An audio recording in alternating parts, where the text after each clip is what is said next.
So we'll be talking about in this video how my score in PW tests from 674 out of 720, 621 out of 720 and more like that in many more tests to ultimately 441, 451 to out of 720 in the 2025 real NEET test.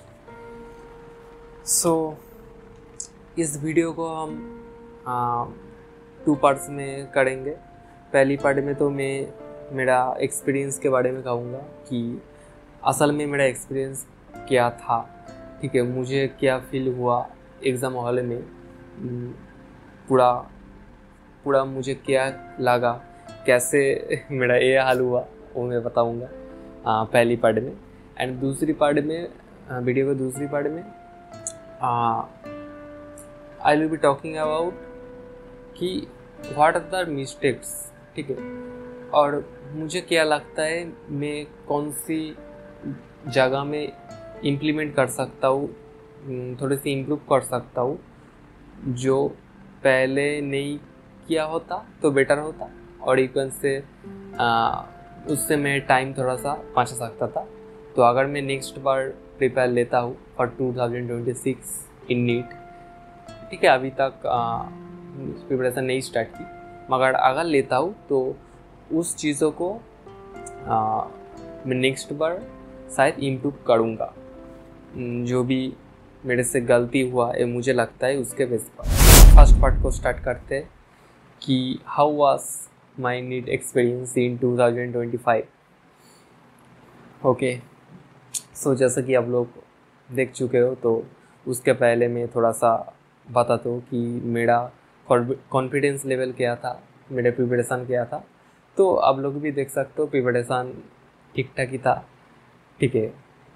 Of course पहले से ऐसे number marks नहीं आ रहे थे PW test में। जब मैंने full test देना स्टार्ट किया तब 570 प्लस मार्क्स आ रहे थे, ठीक है।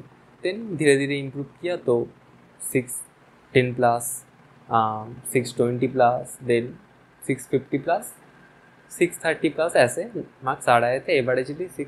लास्ट में आते आते 650 एवरेज आप मान सकते हो।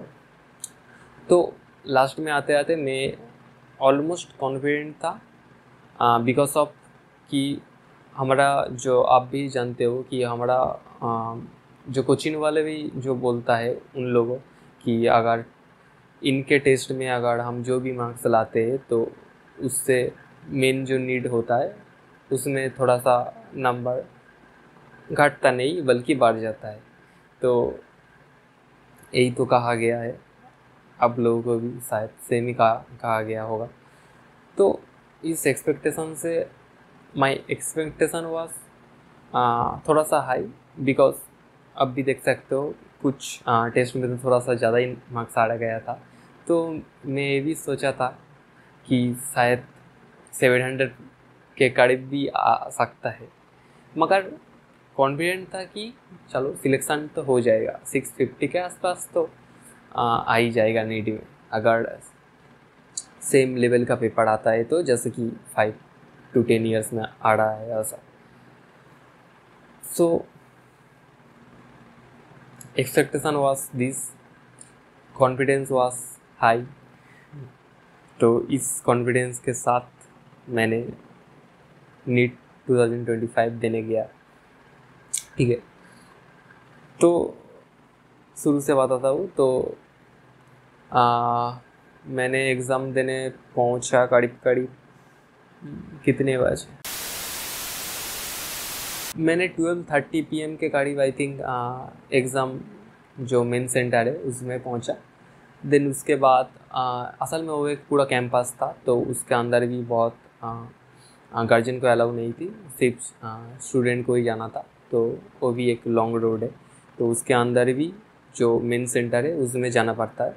तो करीब बहुत लाइन देने के बाद एंड ऑल द वेरिफिकेशन के बाद मैंने जब एग्ज़ाम मेन जो रूम में पहुंचा तो वो टाइम था ऑलमोस्ट कितने वन 1:15 to 20 PM ऑलमोस्ट, ठीक है। तो ऑलमोस्ट 50 मिनट्स पहले मैं एग्ज़ाम हॉल में पहुंच गया था, ठीक है। तो ठीक है, तब भी खुद को थोड़ा सा शांत करने की कोशिश कर रहा था, ठीक है। Not to have too excitement, थोड़ा सा खुद को मतलब फैटिक जैसे कि नहीं आए उसको ठीक ठाक करने की कोशिश कर रहा था। थोड़ा सा बैठे बैठे ही मेडिटेशन वगैरह थोड़ा सा सो लिया था। तो वेट करते करते ऐसे करके तो अल्टीमेटली तो पेपर आने के लिए थोड़ा सा मिनट ही बचा था। तो आई वॉज कॉन्फिडेंट कि चलो जो भी आएगा देख लेंगे, क्योंकि ऐसा नहीं कि मेरे सिर्फ पेपर में टेस्ट में मार्क्स ज़्यादा आ रहा था इसलिए मैं कॉन्फिडेंस था, बल्कि मेन कॉज ये भी था कि मेरा कॉन्सेप्ट भी क्लियर था एवरी सब्जेक्ट में एंड मोस्टली टॉपिक में मेरा कॉन्सेप्ट क्लियर था, तो मुझे कॉन्फिडेंस था, ठीक है। सो ठीक है, तो अब जो पेपर वो बढ़ चुका है, तो ठीक है, मैं जैसे कि मैं करता हूँ, पहले बायोलॉजी करता हूँ, देन केमिस्ट्री, देन फिजिक्स। सो बायो के पेपर में ओपन किया, ठीक है। सो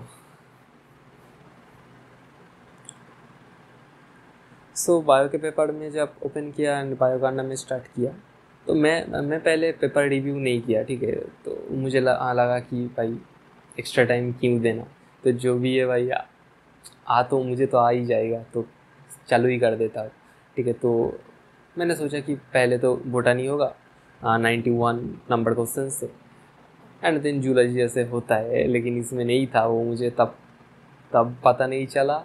एंड उसके एक दिन बाद घर में आके पता चला कि वो मिक्स्ड था।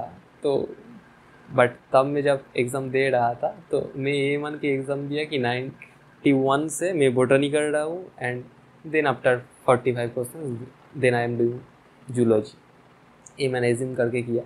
तो जब मैं बोटनी मान कर जो 91 नंबर क्वेश्चन से स्टार्ट किया तो ठीक ठाक ही लगा, ठीक है।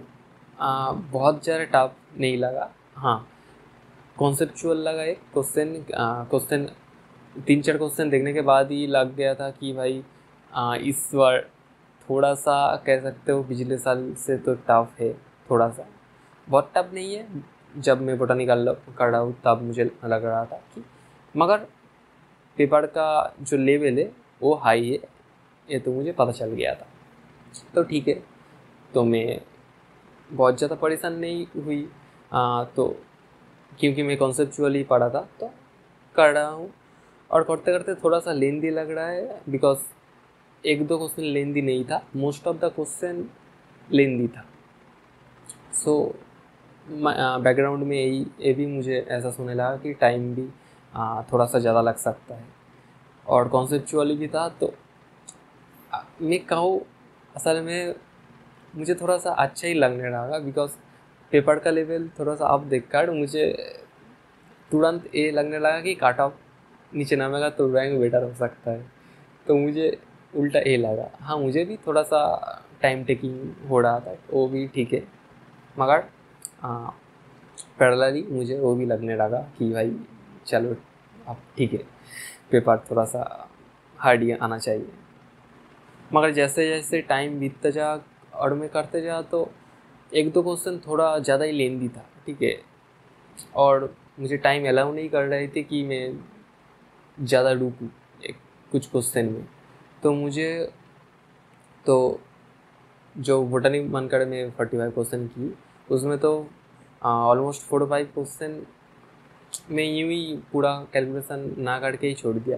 कुछ क्वेश्चन न्यूमेरिकल वाला था बायोलॉजी में, ठीक है, एक जो पेडिग्राफ वाला था वो, और कुछ क्वेश्चन ज़्यादा लेंथी था जो थोड़ा सा ज़्यादा ही कॉन्सेप्ट लग रहा था, तो टाइम टेकिंग हो रहा था, तो ऐसे ही मुझे छोड़ना पड़ा, क्योंकि बहुत टाइम में नहीं दे सकता था। तो सोचा कि बाद में देखूँगा, तो ऐसे ही छूट गई, ठीक है। तो ऐसे करके कुछ छोड़ दिया।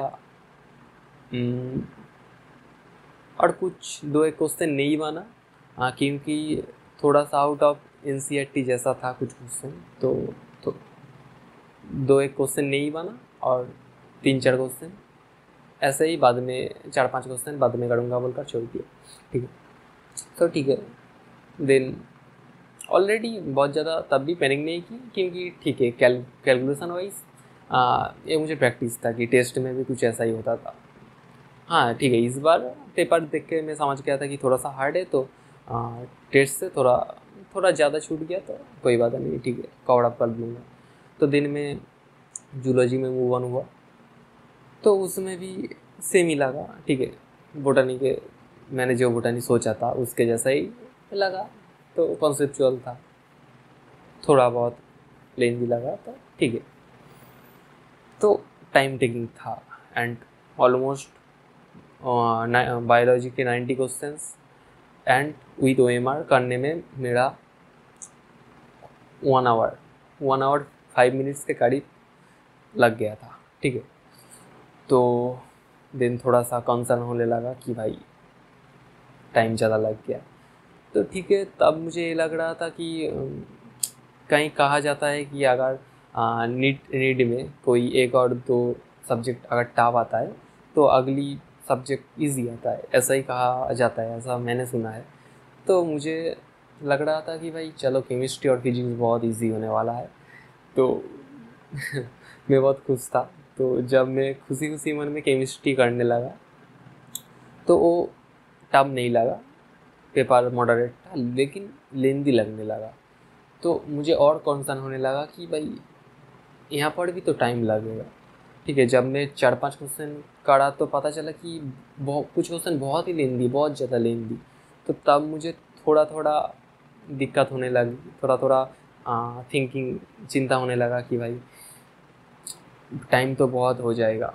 ठीक है, तो तब थोड़ा सा डरने लगने लगा धीरे धीरे। तो फिर भी मैं करते जा एंड उसमें भी मैं 3-4 क्वेश्चन जो बहुत ही लेंदी था, कैलकुलेशन पूरा मैंने नहीं कंप्लीट की बिकॉज टाइम बहुत टेकिंग हो रहा था, तो इसलिए मैं छोड़ दिया कि लास्ट में कर लूँगा बाकी कैलकुलेशन ऐसा करके। और कुछ क्वेश्चन तो time as it was running, so मतलब माइंड भी फास्ट चल रहा था तो तुरंत नहीं बना, तो कुछ क्वेश्चन छोड़ भी दिया। ठीक है, थोड़ा सा पैनिक होने लगा धीरे धीरे इसलिए, और कुछ क्वेश्चन बहुत ही लेंदी था इसलिए हाफ कैलकुलेशन करके बाद में करूँगा बोलकर छोड़ दिया। तो एंड कुछ क्वेश्चन को सोचना भी पड़ा, उसमें से भी 2-1 क्वेश्चन तुरंत नहीं बना बिकॉज उस बायोलॉजी में भी बहुत time already I had taken and chemistry में भी ऐसा ही लेंदी, बहुत ही लेंदी है। तो इसमें भी पेपर इजी नहीं है, टफ नहीं है मतलब, मगर इजी भी नहीं है, मॉडरेट है। So it was also big concern. And जब लास्ट में केमिस्ट्री के लास्ट में मैं सॉल्व करते करते गया तो I was very afraid because then only मेरे पास 45 मिनट्स बचे थे जब मैं केमिस्ट्री के लास्ट क्वेश्चन किया एंड उसमें भी बहुत क्वेश्चन मैंने छोड़ दिया जैसे कि मैंने बोला, और मेरे पास नाउ 45 मिनट्स बचे। ऑफकोर्स OMR मैंने फिल कर दी केमिस्ट्री को एंड 45 मिनट्स में देन मुझे क्यों नहीं पता, मुझे लगने लगा कि भाई केमिस्ट्री भी ऐसा है थोड़ा सा टफ, और बायोलॉजी भी तो ऐसा ही कॉन्सेप्चुअल प्लस लेंदी, तो फिजिक्स तो भाई इजी होगा बिकॉज भाई यही सोचा जा सकता है। बिकॉज अगर आपको 180 मिनट्स में 180 क्वेश्चन करना है तो ऐसा ही होना चाहिए। अगर तीनों सब्जेक्ट बहुत लेंदी है तो एक सब्जेक्ट को बहुत इजी होना ही पड़ेगा, नहीं तो एक 180 क्वेश्चन में 180 नहीं होगा। ठीक है, मिनट में नहीं होगा, ये पॉसिबल ही नहीं है। और इस पेपर में तो भाई ऑलमोस्ट इम्पॉसिबल, मेरे लिए तो इम्पॉसिबल ही था जो तब सिचुएशन था। तो तब मैंने इंस्टेंट केमिस्ट्री ख़त्म करने के बाद तब मैंने फिजिक्स के क्वेश्चन नहीं देखा, एक भी क्वेश्चन नहीं देखा। तो तब मुझे लगने लगा कि भाई फिजिक्स तो शायद बहुत ही ईजी होगा, बिकॉज तभी करा जा सकता है, तो ऐसा ही पेपर बनाना चाहिए। ठीक है, तो मुझे लगा कि चलो 45 मिनट्स में एटलीस्ट मैं ईजी होगा, तो 40 क्वेश्चन तो OMR के साथ मैं कर ही लूँगा। तो ऐसा सोचकर मैंने फिजिक्स के फर्स्ट 2 क्वेश्चन की, देन इजी 2 क्वेश्चन, पहले मेरा जो 2 क्वेश्चन था मेरा 46 कोड था, तो मुझे बहुत टफ नहीं लगा मगर बहुत इजी भी नहीं लगा, तो मॉडरेट था, तो ठीक ठाक लगा। लेकिन जब आप 2 क्वेश्चन करते हो एंड आपके आंखें, मैंने पेपर एक बड़ी गलती है मेरे, जो मैं अंत में डिस्कस भी करूँगा कि मैंने रिव्यू नहीं की। तो लेकिन अब जब इनिशियली 2-3 क्वेश्चन करते हैं, ठीक है, तो तब अपने आप आपके आंखें पेज के ए पार और इस पार और उस पार पड़ जाता है। तो मुझे दिखने लगा कि भाई इस नेक्स्ट जो क्वेश्चन है वो बहुत ही मतलब साइज में बड़ा है, और जब मैं 3-4 क्वेश्चन करने लगा तो मुझे ऐसा सुनने लगा कि फिजिक्स इज नॉट ईजी। ठीक है, एंड धीरे धीरे ईजी तो नहीं बल्कि ये मॉडरेट से टफ होने लगा। एंड जैसे टफ ठीक है, कुछ क्वेश्चन टफ था, लेकिन कुछ क्वेश्चन ठीक है मॉडरेट था लेकिन लेंदी था, तो टफ ही कह सकते हो आप उसको। कुछ क्वेश्चन बहुत कॉन्सेप्चुअल था एंड बहुत लेंदी था। ठीक है, सो तब तक मैंने वो फर्स्ट 5 मिनट्स में ही फिजिक्स के, तो मुझे पता चल गया कि फिजिक्स के पेपर भी भाई केमिस्ट्री और बायोलॉजी से तो 3 गुना 4 गुना ज़्यादा टफ है। ठीक है, उसका कंपेयर में। तो तब पूरा मैं फिज़िकली पैनिक नहीं हुआ। मैं कोशिश कर रहा था कि माइंड को शांत करके टाइम जो भी है पूरा यूटिलाइज करने को, मगर पैरेलली तो एक पैनिक सा होगा ही ना, तो ये तो सबका ही होगा।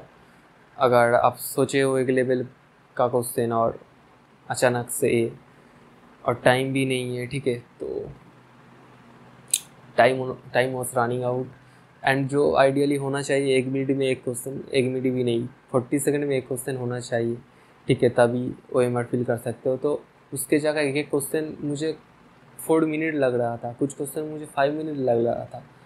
तो मैंने तो करते करते ही जस्ट आई वॉज कैलकुलेटिंग कि कितने टाइम है, कितने टाइम अगर मुझे 3-4 मिनट लग रहा है तो मैं कितने कर पाऊँगा। I was doing totally, I was calculating, and वैसा ही मेरा मार्क्स भी कैलकुलेट हो रहा था मेरे माइंड पे, एंड मुझे लगने शुरू हो गया था कि भाई सिलेक्शन तो शायद नहीं होगा। मगर हाँ, ऐसा भी लग रहा था कि अगर इतना पेपर टफ है तो कट ऑफ तो बहुत नीचे ना देगा। ठीक है, ये तो मुझे तब पता चल गया था, लेकिन मेरा जो हालात है वो देखकर और जो मेरे पास टाइम रिमेनिंग है, तब शायद उसके बाद 30 मिनट समथिंग होगा, ठीक है, रिमेनिंग, एंड उसमें शायद मेरे फिजिक्स के 5 क्वेश्चन हुए होंगे तो ऑलमोस्ट 40 क्वेश्चन बचे हुए हैं 30 मिनट्स में, वही तो है। So how it can be possible, it can not possible. So तब पूरा कॉन्फिडेंस जो एग्ज़ाम के पहले था नहीं रहा, जो मुझ पर खुद पर बिलीव था कि इस बार तो भाई हो जाएगा आराम से सिलेक्शन, वो भी टूट गया। But I was trying to become more practical at that time. ठीक है, माइंड को शांत रखने की कोशिश करके जो भी टाइम बचा था मैं पूरा क्वेश्चन सॉल्व में भी लगा रहा था, बिकॉज तब भी क्या तो क्या हुआ, तो जब 17 क्वेश्चन हो गया मेरा फिजिक्स में, तो सब कुछ रहे थे थोड़ा पैनिक के साथ, टाइम रनिंग आउट उसके साथ, टेंशन के साथ, थोड़ा सैडनेस के साथ, कि थोड़ा कॉन्फिडेंस ब्रेक के साथ मैंने 17 क्वेश्चन कंप्लीट किया, 17, एंड बाद में वो भी घर में अगर पता चला कि 3-4 क्वेश्चन कैलकुलेशन मिस्टेक हो गया और अच्छा क्वेश्चन में जो सॉल्व किया था जो भी, ठीक है, तो after 17 question and after the OMR of the 17 question filling then, और शायद 1 मिनट और 2 मिनट बचे थे। तो मैंने देखा भी 2-3 क्वेश्चन फिजिक्स के, तो देखकर पता चला कि भाई 2 मिनट में तो नहीं, अगर हो भी जाता है उस सिचुएशन में नहीं पॉसिबल है, ठीक है। जितना नहीं हुआ उससे ज़्यादा तो क्वेश्चन अभी फिजिक्स में बाकी है, तो वो देखकर ही माइंड में एक पहाड़ सा, ठीक है।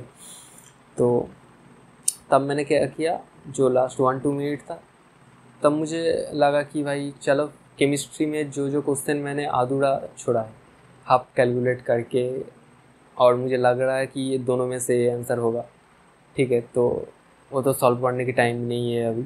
जो 4-5 क्वेश्चन है वो मैं ऐसे ही, जो मुझे लग रहा है मतलब दोनों में से जो आंसर लग रहा है कन्फ्यूज़न है, तो मैं एक दे देता हूँ। तो ऐसे करके मैं लास्ट 1 मिनट में वो सब केमिस्ट्री के 4-5 क्वेश्चन मैंने ऐसे ही भर दी, एंड फिजिक्स के शायद एक क्वेश्चन ऐसे ही भर दी। 17 में से ही इंक्लूडेड है वो। एंड देन बस टंग टंग and time was out, and after submitting my answer sheet, ठीक है। तो बस लग रहा था भाई ये हुआ क्या अभी। मुझे सब कुछ जस्ट, मतलब मैं क्या कहूँ आपको, पूरा इस कुछ सपने जैसा लग रहा था, और कुछ लग रहा था कि भाई क्या हुआ, पूरा ही अनएक्सपेक्टेड, पूरा जैसे कि 180 degree turn of my perspective that I had taken before the exam, पूरा घूम गया था भाई। ये हुआ क्या अभी। पूरा कॉन्फिडेंस, पूरा बिलीव, पूरा सिलेक्शन, पूरा ऑलमोस्ट ख़त्म हो गया था। एंड तब मन में एक चल रहा था, और मगर मैं हंस रहा था, ठीक है। मुझे हंसी आ रही थी मेरा हालत पर। तो मैं हंसते हंसते, मेरे जो पीछे वाला एक लड़का था, तो उसको मैंने कहा भाई क्या, मतलब उसको भी मैंने आस्क की भाई तुम्हें फिजिक्स का क्वेश्चन कैसा लगा, ठीक है। और ऐसे आस्क की कि तुम्हें क्वेश्चन कैसा क्यों लगा। तो वो भी हंस रहा था और बोला। तो मैंने समझ गया कि सबका ही हालत ऐसा है। और मेरा जो रूम था उसमें, मैं अगर कहूँ तो मुझे देखकर जो लग रहा था ऑलमोस्ट 60% जो कैंडिडेट था वो बहुत एग्ज़ाम देने के बाद बहुत सीरियस हो गया था। कुछ का मुंह तो देखकर ही पता चल गया कि ऑब्वियसली ऐसा ही होने वाला है। तो बस कहने के कुछ नहीं था। तो मैंने किया कि मैंने बस after I was allowed to go out, तो बाहर जाके मैं just and I had nothing to do, ठीक है। मुझे कुछ नहीं करना था, बस मैं सबसे पहले मैं एकदम ज़ोर से मैंने वॉक की, एंड उस हटकर में ज़ोर से उस कैंपस से पूरा बाहर आ गया। एंड मैं शायद 1-2 स्टूडेंट के बाद ही बाहर आ गया, ठीक है। ऑलमोस्ट आप कह सकते हो कि सबसे पहले मैं, जो गार्जियन जो वहाँ एकदम बाहर के गेट में था, मैं ऑलमोस्ट सबसे पहले ही बाहर आ गया था सबके पहले में। बिकॉज मुझे रहना नहीं था, मुझे पता नहीं था कि क्या हुआ, मुझे बस जस्ट बाहर आना था। एंड जस्ट मुझे बाहर आना था और मुझे अकेला रहना था, और जस्ट मुझे खुद के साथ थोड़ा सा टाइम लेना था। मुझे ऐसा फील हो रहा था, तो मैं तुरंत से बाहर आ गया वो पूरा कैंपस से, 10 मिनट वॉक करता। एंड कुछ गार्जियन बाहर आने के बाद मुझे आस्क की कि एग्ज़ाम कैसा रहा, पेपर कैसा रहा। तो मैंने बोला कि पेपर टफ था, तो ऐसे बोलकर चला गया। तो जब, और बात है कि जब मैं घर में टेस्ट देता था तो उसके मार्क्स मेरे पेरेंट्स को पता, मैं कहता था, और कुछ मार्क्स तो मैंने उसके उन लोगों के सामने ही कैलकुलेट करता था। तो उन लोगों का भी एक एक्सपेक्टेशन था कि ये ऐसा करके आएगा। तो मैंने बस बाहर गया और बाहर जाकर बोला कि ऐसा ऐसा क्वेश्चन है। तो आई नो दैट कोई नहीं समझ सकता, ठीक है, जो पेपर दिया है वही उस वक्त समझ सकता है। तो मैंने फिर भी बोला और मेरा मन में अलग चल रहा था और मैं बाहर में थोड़ा सा खुद से अनसेटिस्फाइड भी था, थोड़ा सा रूठा भी था, ठीक है। तो ऐसे ही बस एनॉयड होके मैंने बोला कि क्वेश्चन ऐसा ऐसा था तो नहीं होगा, तो ऐसे बोल दिया मैंने, ठीक है। बस मैं घर जाना चाहता था, घर में आकर मैं थोड़ा सा अकेला टाइम लेना चाहता, तो मैं बोला कि चलो चलो जल्दी घर चलो, बस ज़्यादा बात नहीं करना मुझे। और उन लोगों भी कुछ बहुत ज़्यादा नहीं पूछा कि बिकॉज खाया भी नहीं था बहुत देर तक, पूछा कि क्या खाओगे वगैरह वगैरह, तो ठीक है। घर में आकर बाद में मैंने जब समझाई एंड पापा ने जब दूसरे जो फ्रेंड्स के लड़के जो भी दे रहा है नीट उसको भी जब पापा ने आस्क किया, तो घर में भी बाद में समझा कि ऐसा क्वेश्चन आया है। फिर भी अल्टीमेटली ऑलमोस्ट ऑफकोर्स सेटिस्फाइड तो नहीं होगा सब, खुद से भी मैं सेटिस्फाइड तो ऑफकोर्स नहीं हूँ, ठीक है। So it was my experience and okay. So next video के नेक्स्ट पार्ट में आते हैं एंड बात करते हैं कि मुझे ऐसा कौन सी पॉइंट लगा कि मुझे अगर मैं नेक्स्ट ईयर में मतलब कुछ दिनों पहले अगर मैं प्रिपरेशन स्टार्ट करता हूँ फॉर 2026 एंड मान के चलता हूँ कि पेपर इसी लेवल में ही आएगा, तो क्या क्या जो चीज़ है उसको शायद मैं ठीक कर सकता हूँ और उसको शायद मैं उसको शायद मैं चेंज कर सकता हूँ, ठीक है। सो आई थिंक एक मेरा माइंड में जो आ रहा है पहले वो है कि मैं क्या करता था पहले। तो मैं अगर मैं फिजिक्स की ही बात करूँ तो मैं जो भी क्वेश्चन करता था सर, तो थ्रू आउट द ईयर, ठीक है, कुछ कुछ कुछ क्वेश्चन ही होगा जो मैंने शायद नहीं लिखा, 10-15 क्वेश्चन फ्रॉम फुल ईयर।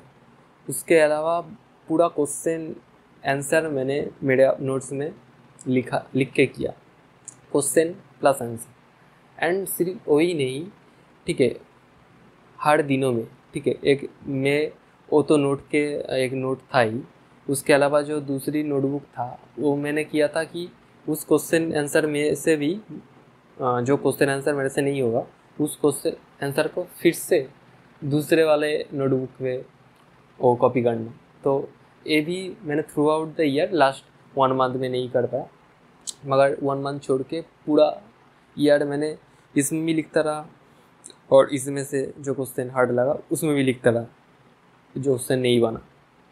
तो ऐसे कर कर मेरे भाई नोट्स ही भरे पड़े थे।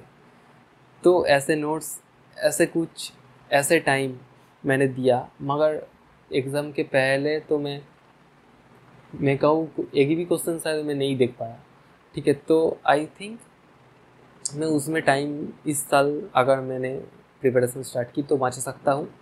तो उसके जगह मैं क्या करूँगा, मैं खुद को बोलता हूँ, खुद के बारे में बताता हूँ। मुझे लगता है मैं उसके जगह मैं थोड़ा सा वैरायटी ऑफ क्वेश्चन में ज़्यादा प्रैक्टिस कर सकता हूँ और वो इफेक्टिव होगा ये मुझे लगता है। बिकॉज अगर मैं क्वेश्चन ज़्यादा प्रैक्टिस करता हूँ तो अगर मैं क्वेश्चन सिर्फ लिखने के बजाय अगर मैं question variety of question practice करता हूँ तो मेरा प्रैक्टिस भी होगा, ठीक है, and practice makes a man perfect. And उसके साथ मेरा जो डिवाइस होगा वो बेटर होगा और टाइम यूटिलाइजेशन भी बेटर होगा, कॉन्सेप्ट क्लियर होगा। सो उसके जगह मैंने टाइम मुझे इस पर देना है आप अगर मैं स्टार्ट करता हूँ तो अभी भी डिसीजन नहीं लिया, तो ठीक है 2-4 दिन में देखूँगा। तो उस टाइम को मैंने इस पर बचा सकता हूँ क्वेश्चन प्रैक्टिस में। अच्छा, सेकेंडली मैं क्या कर सकता हूँ, सबसे बड़ा जो भूल मैं कहूँगा, एक तो है कि ये बिलीव रख कर मैंने जो प्रिपरेशन लास्ट में ली थी वो पूरा ये माइंडसेट के साथ कि क्वेश्चन भाई इजी टू मॉडरेट आएगा, ये सोच कर ली मैंने। 18 प्लस भी फॉलो नहीं किया। असल में ये मेरा ऑफिशियली फर्स्ट प्रिपरेशन था क्लास 11 क्लास 12 के कंटेंट की। इसका मतलब ये नहीं कि मैंने 11-12 साइंस नहीं ली थी, ऑफकोर्स मैंने 11-12 साइंस में ही पढ़ा था, लेकिन वो लॉकडाउन के टाइम था, कोरोना के टाइम, जब मैं 12 पास की थी 2022 में असल में, ठीक है। तो तब असल में मैंने कुछ नहीं पढ़ा। तो लोग कहते कि उसका 11th बेकार है, लेकिन मैं कहूँगा मेरे 11th और 12th दोनों ही बेकार है, स्पेशली साइंस का सब्जेक्ट में। सो बड़ा आप कहोगे कि तो मैंने तो बहुत साल ड्रॉप दिया, लेकिन नहीं, ऐसा नहीं है। मैंने असल में क्लास 12 के बाद मैंने साइकोलॉजी पढ़ने का मेरा मन किया, तो मैं साइकोलॉजी में कॉलेज में एडमिशन ले लिया। तब नीट के बारे में मैंने ऐसे नहीं सोचा था। साइकोलॉजी में 1.5 साल पढ़ने के बाद अब मुझे लगने लगा कि भाई नीट दे दूँ, तो तब मैंने कॉलेज छोड़ दिया।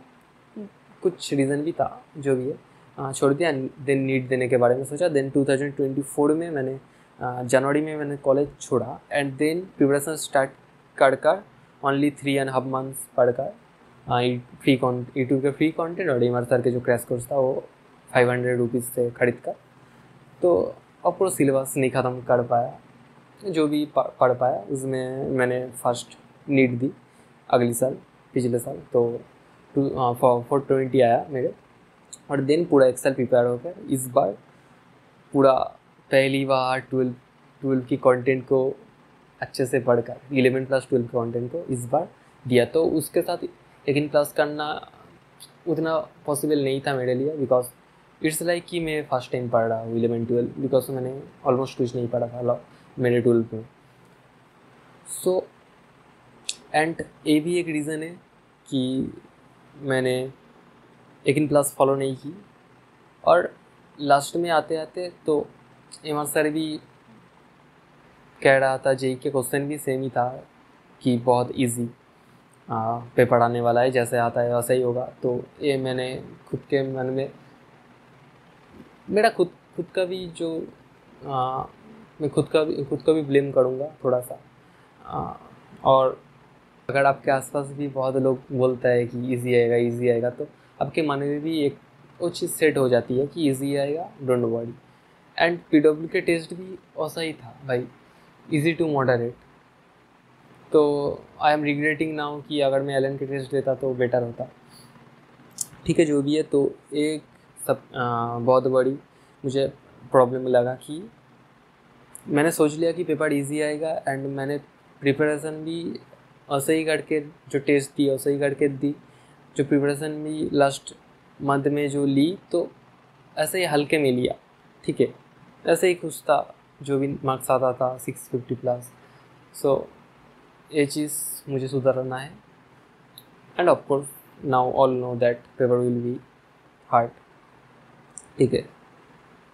सो ऑफकोर्स आप थोड़ा सा हार्डली प्रिपेयर होना है, थोड़ा सा डीपली, और थोड़ा सा डीपली और कॉन्सेप्ट को समझना है। तो पहली वाला जो मैंने बोला, पहली वाला है एक जो टाइम मैंने वो नोट्स लिखने के बजाय, नोट्स में क्वेश्चन बार बार लिखने के बजाय मैं वैरायटी ऑफ क्वेश्चन प्रैक्टिस कर सकता हूँ, उसमें टाइम की यूटिलाइजेशन बेटर होगा, फास्ट। सेकेंड, थोड़ा सा हार्ड पेपर में टेस्ट देना चाहूँगा, ठीक है। और माइंडसेट को थोड़ा सा हाई रखूँगा, पेपर लेवल के अनुसार माइंडसेट थोड़ा हाई रखूँगा, ठीक है। और थर्ड, इस साल अगर मैं प्रिपरेशन स्टार्ट करता हूँ तो और भी कॉन्सेप्चुअली पढ़ने की कोशिश करूँगा, और भी डीप कॉन्सेप्चुअली पढ़ूँगा, ठीक है।